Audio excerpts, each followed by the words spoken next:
So எல்லாருக்கும் வணக்கம் நண்பா. இன்றைக்கி இந்த வீடியோவில் ஒரு 3 பைக் மெயின்டெனன்ஸ் பற்றி தான் பார்க்க போகிறோம். மொதல் விஷயம் என்ன பார்த்தா பைக் எப்படி வாஷ் பண்ணுறேன்னு சொல்லி பார்க்க போகிறோம். அண்ட் செகண்ட் திங் என்னன்னு பார்த்துட்டிங்கன்னா செயினை க்ளீன் பண்ணி லூப் பண்ணுறேன்னு சொல்லி பார்க்க போகிறோம். அண்ட் அந்த தேர்ட் திங் என்னன்னு சொல்லி பார்த்துட்டிங்கன்னா கொரோனா பைக் மெயின்டெனன்ஸா. வீடியோ ஸ்கிப் பண்ணாமல் ஃபுல்லாக பாருங்கள், உங்களுக்கே தெரியும். சேனலுக்கு இப்போ தான் ஃபர்ஸ்ட் டைம் வரீங்கன்னா மறக்காமல் சப்ஸ்கிரைப் பண்ணிங்க. அண்ட் கூட உள்ள பெல் பட்டனை மறக்காமல் ப்ரெஸ் பண்ணிடுங்க. அண்ட் இன்ஸ்டாகிராம் அதுன்னு சொல்லி மறக்காமல் போய் ஃபாலோ பண்ணிடுங்க. May I come in?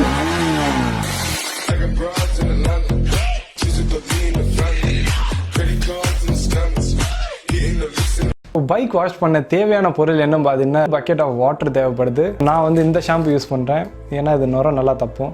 இந்த ரீசனால் இந்த ஒரு ஷாம்பு. அதுக்கப்புறம் பார்த்தீங்கன்னா ஒரு சாஃப்டான ஒரு கிளாத் எடுத்துங்க, அப்புறம் ட்ரை கிளாத் ஒன்று எடுத்துங்க.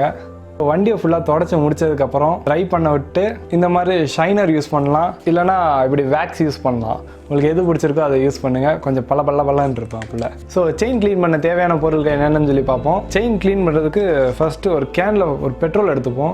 ஏன்னா இந்த செயின் கிளீனர் இப்போ முடிஞ்சு போச்சு, இப்போ வெளியே போய் வாங்க முடியாது இல்லை. அந்த ஒரு இதனால இப்போ கொஞ்சம் பெட்ரோல் ஒரு கேனில் எடுத்துக்கலாம். அப்புறம் ஒரு 2 ப்ரஷ், டூத் ப்ரஷ், பழைய ப்ரஷ்ஷு வீட்டில் கிடக்கும், எடுத்து யூஸ் பண்ணுங்கள். அப்புறம் வந்து ஒரு கிளாத் ஒன்று, அதை ரப் பண்ணி ஃபுல்லாக தொடச்சி எடுக்கிறதுக்கு. லாஸ்ட் முக்கியமான விஷயம் என்ன பார்த்தீங்கன்னா செயின் லூப். நான் வந்து கிளாஸில் யூஸ் பண்ணுறேன். மோட்டல் இருந்தால் இன்னும் பெட்டராக இருக்கும், ஆனால் கிளாஸில் நல்லா தான் இருக்கும். இப்போ வாங்க நம்ம பைக் வாஷ் பண்ண போகலாம். வண்டி எவ்வளோ டஸ்ட்டாக இருக்கும் பாருங்கள்.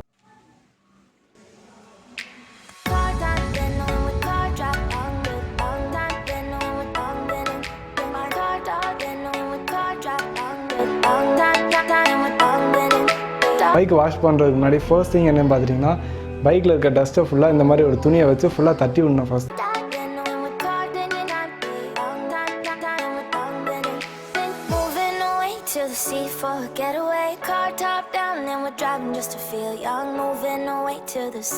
செம்மையாக வேர்த்து ஊற்றுது. இப்போ நம்ம பைக்கை ஃபுல்லாகவே தொடச்சி முடிச்சாச்சு. செகண்ட் திங் என்ன பார்த்துட்டிங்கன்னா ஒரு சின்ன கப்பில் எடுத்து வாட்டரை ஃபுல்லாக அங்கங்கே ஸ்ப்ரே பண்ணி விடுங்க.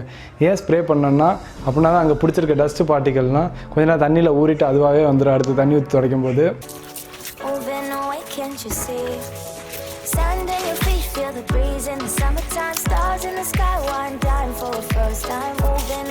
பார்த்தீங்கன்னா பைக்கில் அங்கங்கே வாட்டர் ஸ்ப்ரே பண்ணியாச்சு. அது கொஞ்ச நேரம் ஊறட்டும். அது ஊறுற வரைக்கும் நம்ம என்ன பண்ண போகிறோம்னா இப்போ செயினை வாஷ் பண்ண போகிறோம். செயினை வந்து பெட்ரோல் ஊற்றி கழுவ போகிறோம். குட்டி பவுல் எடுத்துப்போம். குட்டி பவுலில் வந்து கொஞ்சம் பெட்ரோல் ஊற்றிட்டு இந்த ப்ரஷ்ஷை உள்ளே டிப் பண்ணிப்போம். உள்ளே டிப் பண்ணிட்டு ஸோ செயின் நீங்கள் க்ரீன் கலர் தெரியுதா, இங்கேருந்து நம்ம ஸ்டார்ட் பண்ணுவோம். உங்களுக்கு பிடிச்ச ஒரு பாயிண்ட்டை மார்க் பண்ணி வச்சுட்டு அப்படியே ரப் பண்ண ஆரம்பிங்க. செயினோட 4 பக்கமுமே ஃபுல்லாக ரப் பண்ணுங்கள். ஸோ இந்த மாதிரி செயினை ஃபுல்லாக ரப் பண்ணி முடிக்கணும். இப்போ நம்ம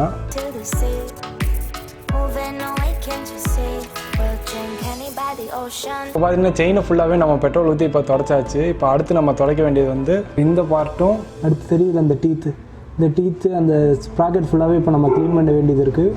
நம்ம பெட்ரோல் ஊற்றி ஸ்ப்ராக்கெட் எல்லாத்தையும் நம்ம இப்போ க்ளீன் பண்ணுவோம். வண்டி இப்போ ஃபுல்லாகவே க்ளீன் பண்ண போகிறோம். வண்டியை ஃபுல்லாகவே தண்ணி ஊற்றி விட்டு அதுக்கப்புறம் அந்த ஷாம்பு போட்டு ஃபுல்லாக க்ளீன் பண்ண போகிறோம்.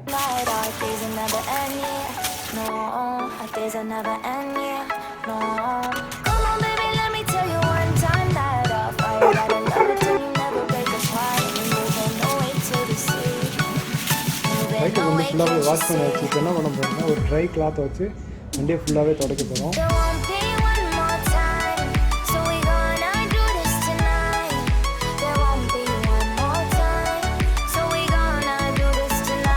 ஸோ வண்டி எல்லாமே தொடச்சி க்ளீன் ஆயிடுச்சு. அப்புறம் பார்த்திங்கன்னா செயினில் இருக்க தண்ணியுமே ஃபுல்லாகவே ட்ரை ஆயிடுச்சு. இப்போ நம்ம வந்து செயின் லூப் பண்ண போகிறோம். வண்டியை ஸ்டார்ட் பண்ணி ஃபஸ்ட் கியரில் விட்டு இந்த பொசிஷன்லேயே அடிங்க. அடித்தா ஒரே ஒரு கோட்டிங், சிம்பிளாக ஒரே ஒரு கோட்டிங் மட்டும் அடிங்க, அதுக்கு மேலே அடிக்க வேண்டாம். செயின் லூப் பண்ணும்போது இந்த இடத்துல லூப் பண்ண வேணாம். ஏன்னா இந்த இடத்துல லூப் பண்ணிங்கன்னா தெரியாமல் மிஸ் ஆயிடுச்சுன்னா அந்த டிஸ்கில் பட்டுரும். டிஸ்கில் பட்டுச்சுன்னா ஒரு 2 நாளைக்கு கிட்டத்தட்ட பிரேக் பிடிக்காது. ஸோ லூப் பண்ணும்போது இந்த இடத்துல லூப் பண்ணுங்கள்.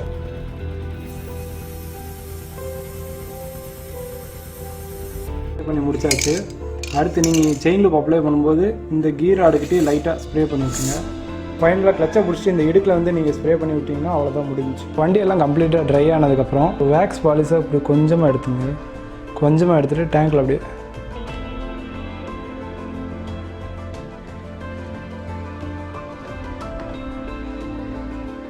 இந்த மாதிரி அங்கங்கே தொட்டு விட்டு ஒரு சாஃப்டான கிளாத் எடுத்துங்க. சாஃப்டான கிளாத் எடுத்துகிட்டு அதை அப்படியே ரப் பண்ணுங்கள்.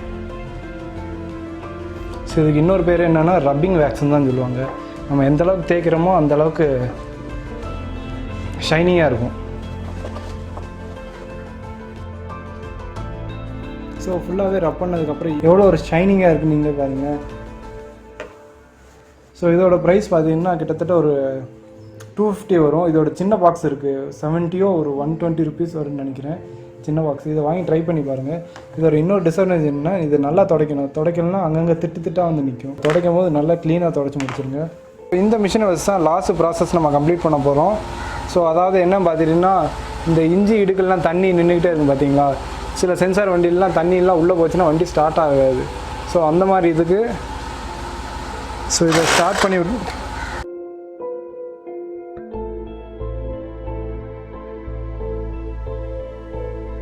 இப்போ லாஸ்ட் பார்த்தீங்கன்னா கொரோனா மெயின்டெனன்ஸுக்கு வருவோம்.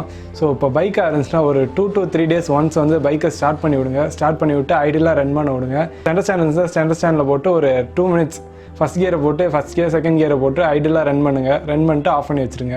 இந்த மாதிரி ஒரு 2 to 3 days ஆஃப் பண்ண ரிப்பீட் பண்ணிட்டே இருங்க. செகண்ட் திங் என்ன பார்த்தீங்கன்னா டயர் மெயின்டெனன்ஸ். ஸ்டாண்டர்ட் ஸ்டாண்ட் போட்டு வைங்க, சைட் ஸ்டாண்ட் போட்டு வைக்காதீங்க. சைட் ஸ்டாண்ட் போட்டால் 2 டயருமே கீழே தான் இருக்கும். உங்கள் டயர் வேகமாக டேமேஜ் ஆகிறதுக்கு அதிக வாய்ப்பு இருக்குது. ஸோ வண்டி சென்டர் ஸ்டாண்ட் இருந்தால் சென்டர் ஸ்டாண்ட் போட்டு வைங்க. ஸோ செகண்ட் திங் என்ன பார்த்தீங்கன்னா ஸ்கூட்டி டியோ. இப்போ டியோலாம் பார்த்தீங்கன்னா ஒரு நாள் இல்லைனா 2 நாளைக்கு மேலே வண்டி எடுக்கலாம், வண்டி ஸ்டார்ட்டே ஆகாது, 10-15 மிதி வாங்கும். அந்த மாதிரி இருக்கிறது என்ன பண்ணுறீங்கன்னா, ஸ்கூட்டியெல்லாம் டெய்லி ஒரு தடவை ஒரு 5 நிமிஷம் வண்டியை ஸ்டார்ட் பண்ணி விட்டு ஐடியலாக ரன் பண்ண விடுங்க. ஸ்டார்டிங் ட்ரபிள் வராது வண்டியில். ஸோ காராக இருந்தால் அதே தான். பெட்ரோல் காராக இருந்தால் பரவாயில்ல, வாரத்துக்கு ஒரு நாள் ஸ்டார்ட் பண்ணிவிட்டு ஓட விடலாம். இப்போ டீசல்னால் ஒரு 2 நாளைக்கு 3 நாளைக்கு ஒரு தடவை கண்டிப்பாக ஸ்டார்ட் பண்ணி ஐடியலாக ரன் பண்ண விடுங்க. அதே மாதிரி டீசல் காருக்கு வந்து இந்த எலி பெருச்சாலி தொல்லைலாம் அதிகமாக இருக்கும். அடியில் அந்த பேனட்டில் இருக்க வயரை கடிச்சு விட்டு போயிடும். வண்டி எடுக்கும்போது பேனட்டை திறந்து அடியில் எதுவும் வயர் எதுவும் கட்டாக இருக்கான்னு ஃபுல்லாக செக் பண்ணிட்டு அதுக்கப்புறம் வண்டி எடுங்க. இந்த வீடியோ ஏதோ ஒரு ரீசனுக்கு உங்களுக்கு பிடிச்சிருந்துச்சுன்னா மறக்காமல் லைக் பண்ணுங்கள், மறக்காமல் கமெண்ட் பண்ணிடுங்க, அண்ட் ஃப்ரெண்ட்ஸ் எல்லாத்துக்கும் ஷேர் பண்ணி விடுங்க. அண்ட் மறக்காமல் ட்ராவல் ஸ்பாட் தமிழை சப்ஸ்கிரைப் பண்ணிடுங்க. அடுத்த ஒரு சூப்பரான vlogல உங்களை சந்திக்கிறேன். அது வரைக்கும் until then signing off from Amar. Bye.